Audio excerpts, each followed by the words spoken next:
and tells which portion of the DNA should unwrap, unfold, and produce a product. Related to this is an idea called dreads. These are designer receptors that can be remotely controlled. So think about it for a moment. You can create a designer receptor, you can create a cell, you can put it somewhere in the body, and you can remotely activate it when the brain's exposed to the right signal.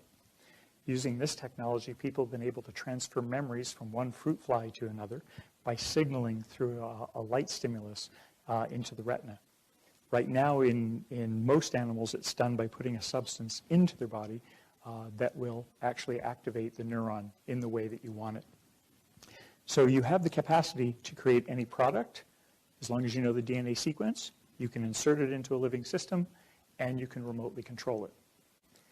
So in medicine, we think about how we do that to help people, how we do to repair deficits. Other people are going to think about how do they do it to expand possibilities. And one of the challenges that we have is that when you create a cell and you put it in somebody's body, you have to figure out where you want it. What if you want it in their brain? Right? If you want it in their brain and you can't figure out, you don't want to do surgery to plant it in their brain, if I want a product produced in your brain that may affect the way you think, the way you act, one route to that is through stem cells. Stem cells are cells, they call them God cells. They can turn into anything.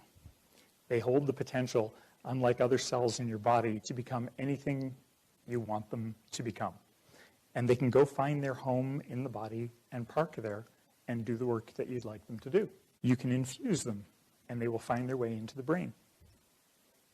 So once you know that the technology is there to edit, splice, and program a cell, and the technology currently exists to administer it to somebody and have it go park anywhere you program it to go park, proliferate, and do its function, you can have things activated in other people's brains.